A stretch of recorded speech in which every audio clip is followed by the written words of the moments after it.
दोस्तों ना पार्लर ना क्रीम, सिर्फ एक ही रात में फटी हुई एड़ियों को ठीक करने का एक ऐसा घरेलू रामबाण तरीका लेकर आई हूँ जिसके इस्तेमाल करने के बाद आपकी फटी हुई एड़ियाँ गुलाब की पंखुड़ियों से भी ज्यादा मुलायम हो जाएगी। बहुत सारे लोग दोस्तों ऐसे होते हैं जिनकी एड़ियाँ बार बार फट जाती है और अगर एक बार फट जाती है तो फिर जल्दी से ठीक नहीं होती है। बहुत बार तो इनमें से खून निकलने लगता है, दरारें पड़ जाती है और दर्द भी काफ़ी ज़्यादा होता है। लेकिन आज मैं आपको एक ऐसा देसी तरीका बताऊंगी जिसका इस्तेमाल करने के बाद सिर्फ एक ही बार के अंदर आपकी भयंकर फटी हुई एड़ियाँ भी जादू की तरह ठीक हो जाएगी। तो क्या है वो रेमेडी, कैसे आपको बनाना है, किन चीज़ों की आपको ज़रूरत पड़ेगी, सारी चीज़ें मैं स्टेप बाय स्टेप इस वीडियो में बताने वाली हूँ। तो वीडियो को बिल्कुल ध्यान से देखिएगा, तभी आपको 100% रिजल्ट मिल पाएगा दोस्तों। तो दोस्तों इसको बनाना कैसे है, इसके लिए आपको सबसे पहले जिस चीज़ की ज़रूरत पड़ेगी वो आपके किचन में ही मौजूद है और वो है हल्दी। क्योंकि दोस्तों हल्दी के अंदर करक्यूमिन, विटामिन, खनिज, प्रोटीन, कार्बोहाइड्रेट, फाइबर और जो दोस्तों बहुत सारे ऐसे पोषक तत्व होते हैं जो कि आपकी भयंकर फटी हुई एड़ियों को एक ही रात में ठीक करने की क्षमता रखते हैं। इसके लिए आपको ज़रूरत पड़ेगी हल्दी को। तो सबसे पहले आपको क्या लेना है दोस्तों, हमारे घर के अंदर जो मोम होती है, मोमबत्ती जिसे हम जलाते हैं, जलाने के लिए इस्तेमाल करते हैं। कई बार ये छोटी मोटी टूटी फूटी जो मोमबत्तियाँ होती है जो बच जाती है, इसको हमें ऐसे ही फेंक देते हैं।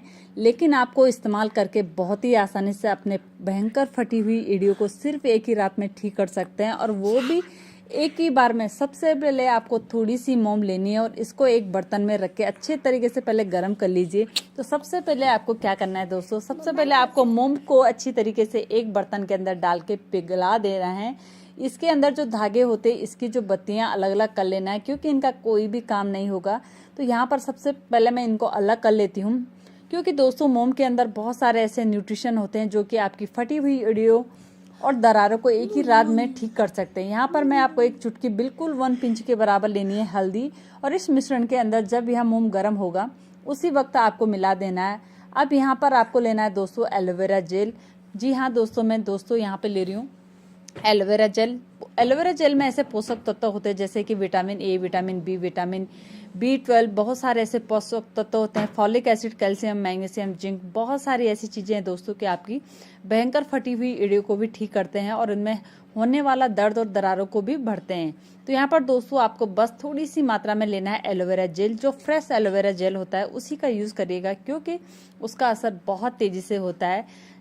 अब यहाँ पर एक एलोवेरा जो जेल है, इसका जो जेल है उसको अच्छी तरीके से आपको निकाल लेना है और करीबन 1 चम्मच के करीब ही आपको इसके अंदर मिला लेना है। अब यहाँ पर आपको लेना है दोस्तों कैस्टर ऑयल, यानी अरंडी का तेल बोलते हैं जिसको, बहुत ही आसानी से आपको मिल जाएगा। कैस्टर ऑयल के अंदर दोस्तों एंटी इन्फ्लेमेटरी गुण होते हैं, ओमेगा होता है, फैटी एसिड भरपूर मात्रा में पाया जाता है जो कि आपकी फटी हुई एड़ियों को जल्दी भरने में काम करता है। तो यहाँ पर आपको 2 चम्मच करीब कैस्टर ऑयल का यूज करना है, यानी अरंडी का तेल। अब इसके बाद आपको लेना है दोस्तों गार्लिक यानी लहसुन, जिसका इस्तेमाल हम सभी लोग तड़के के लिए करते हैं, लेकिन इसका इस्तेमाल सिर्फ स्वाद के लिए नहीं किया जाता बल्कि आपके जो भयंकर फटी हुई एड़िया को ठीक करने के लिए भी किया जाता है।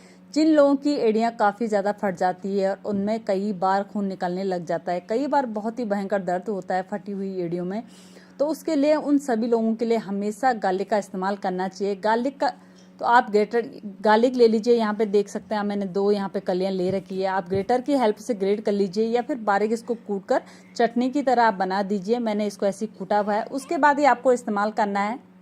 कैसे करना है ये भी मैं आपको बताऊंगी। तो यहाँ पर आप क्या करेंगे, एक गार्लिक लेंगे, मैंने यहाँ पे 2 कलियाँ छोटी छोटी ले रखी है, इसको अच्छे से कूट लिया है, इसके अंदर डाल देंगे। अब यहाँ पर दोस्तों आपको क्या करना है, जितना भी मिश्रण हमने इसको तैयार किया है इसके अंदर डालकर एक बार अच्छी तरीके से सिर्फ 30 सेकंड के लगभग इसको बढ़िया से उबाल लेना है, यानी कि थोड़ा पका लेना है, गर्म कर लेना है। क्योंकि हमने गार्लिक का इस्तेमाल किया है तो इसको जलाना बिल्कुल भी नहीं है, काला नहीं करना है। इस मिश्रण को तो बिल्कुल ध्यान से देखिए, इसलिए दोस्तों मैं आपको बार बार बोल रही हूँ, वीडियो को बिल्कुल ध्यान से देखिए। जब इसके अंदर ऐसे बबल से उठने लगते हैं उस पॉइंट पे आपको गैस का फ्लेम ऑफ कर देना है। यहाँ पर दोस्तों हमारी जो ये रेमेडी तैयार हो रही है, आप 1-2 दिन नहीं बल्कि लंबे समय तक इस्तेमाल कर सकते हैं। तो आप इसे चाहे तो एक एयर टाइट कंटेनर में भी डाल दीजिए या फिर किसी ऐसे बर्तन में डाल दिए जो कि जल्दी मेल्ट हो जाए, क्योंकि ये मिश्रण काफ़ी ज़्यादा गर्म होता है। तो किसी प्लास्टिक के कंटेनर में स्टोर मत करिएगा। ऐसे किसी स्टील के बर्तन में या कांच के बर्तन में रखिएगा। जैसे मैंने यहाँ पे एक कप लिया हुआ है, कप में यूज़ कर रही हूँ, तो इसी के अंदर ना आप लंबे समय तक स्टोर करके रख सकते हैं। एकदम कवर कर लेना है या फिर किसी एयर कंटेनर डब्बे वगैरह में, ठीक है। ये काफ़ी लंबे समय तक चलता रहता है और जितना ज़्यादा यह पुराना होता जाता है ना दोस्तों, उतनी ज़्यादा ये इसका असर होता है और इसका जो पावर होता है वो बढ़ता है। दोस्तों ये वीडियो उन सभी लोगों के लिए है जो फटी हुई एड़ियों से काफ़ी ज़्यादा परेशान है। और आप देख सकते हैं, देखने में ही आपको पता चल जाएगा, जब आप अपने हाथों से छुएंगे इतना ज़्यादा सॉफ्ट, इतना ज़्यादा मुलायम होता है। इसी तरीके से आपकी फटी हुई एड़ियों को भी मुलायम बना देता है।